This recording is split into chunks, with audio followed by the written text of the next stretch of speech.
Today, I'm going to talk about my least favorite books from last year, even though it's now June. Hi, and welcome back to Ronnie the Reader. Today, we are going over one of the most popular topics in the booktube community, and that is least favorites. Now, I do only have 4 on this list, so it's not like a ton. For the most part, I tend to generally really like a lot of the books that I read. I think I have a pretty good sense of my taste and kind of what I like out of a book, so it's pretty rare that I will just flat out not like a book. I'm going to go through them one by one and just kind of let you know a little bit about my thoughts and why maybe they didn't work for me necessarily. Book number 1 is the only one that I own physically and I read physically. The other 3 were audiobooks. And the first book is going to be my best friend's Exorcism by Grady Hendrix. Why did I forget who this was by? I was super excited for this book when I bought it. I thought it was going to be really fun. I did enjoy, for the most part, the Southerners Book Club's Guide to Slaying Vampires by Grady Hendrix. This, I knew, took place in the 80s and was about a girl who was basically being possessed. And really, the reason this just didn't work for me is because I found it a little boring and just kind of gross overall. Like, I didn't really connect with the main characters. I found the plot to be a little bit repetitive at times and just kind of boring. I found the ending to be really, I just didn't care. I just didn't like the direction that the story went. I just didn't like the plot and how things played out. Not that there was anything specifically wrong at any point in time. It just ended up not being the book for me. And I kind of think that Grady Hendrix is just not an author for me, because I've now since read How to Sell a Haunted House. The Final Girl Support Group. I just finished that a couple of weeks ago, and I'll talk about it in my mid-year wrap-up. I'm like debating whether I want to do or like read How to Sell a Haunted House, but we'll end up seeing. So yeah, this I think most people could like it. I think if you're into kind of possession stories, you would probably like it. Oh, one thing also I didn't like in here, the 80s setting, actually. I don't know, it just didn't feel to me like it had any purpose being in the 80s other than the whole, like, 70s and 80s, like, everyone's in a cult, everything is the devil kind of vibe going on. Like, that was, I guess, taking over. I don't know, I was born in 1997, people. I don't know, I wasn't there. But yeah, just overall, just didn't work for me. The second book on this list was a male romance that I read. It was called Served Hot by Annabeth Albert. I have the cover up here, obviously.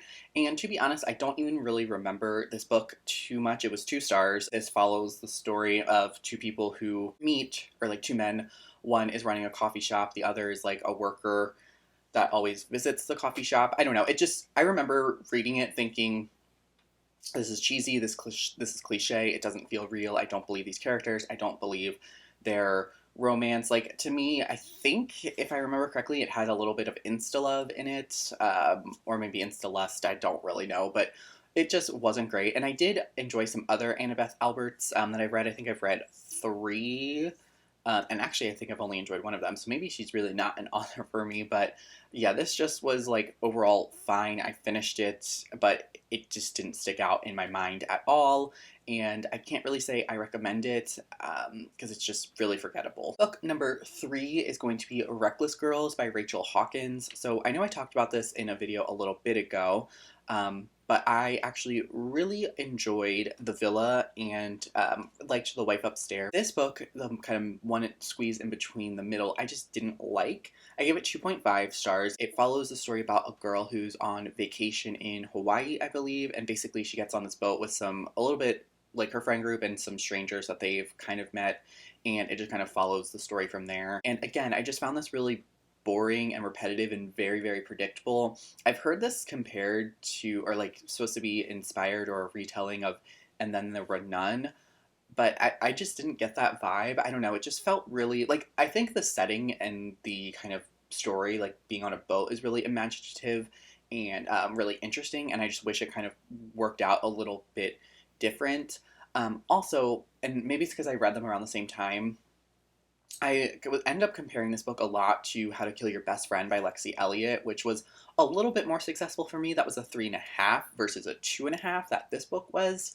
So it was fine overall. Like, it wasn't amazing, it wasn't great. I definitely liked her other books more, which is kind of funny because I feel like it's one of those things where people didn't like The Wife Upstairs, and then they ended up liking Reckless Girls. I liked The Wife Upstairs, didn't like Reckless Girls, and then I've definitely heard some mixed, split opinions overall on The Villa, which personally I think The Villa is her strongest work so far. It's the most atmospheric, the most, or the book, at least for me, that kind of pulls you in the most and is kind of the most unique out of the three so far. So I'm excited to see where she goes, but overall, Reckless Girls, just very forgettable and just not that great in my opinion.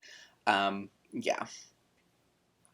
All right, we are on to the last book, and that is Nine Lives by Peter Swanson. So this is the book that officially killed me on reading any more Peter Swanson. It's when I first read it, I was looking back at my like spreadsheet and stuff to review my books last year and to see, because I kind of had these four in my mind, but I was like, is there any others I want to add to the list?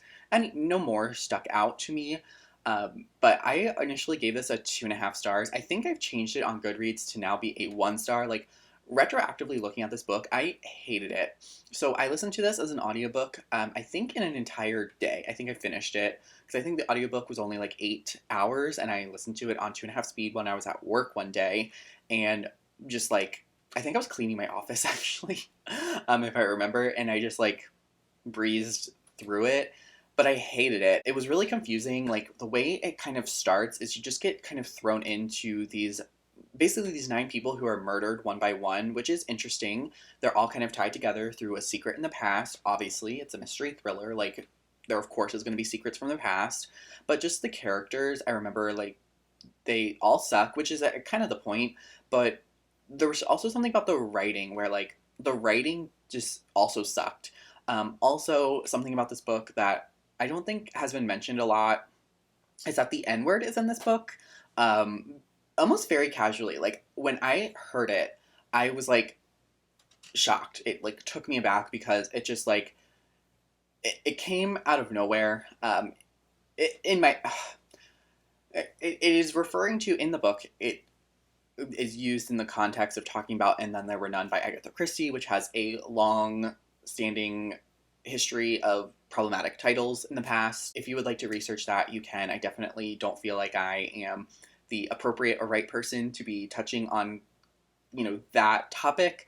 But it made me really uncomfortable. It made me uncomfortable the way it was handled in the book. It made me uncomfortable that Peter Swanson was trying to handle this. I don't know.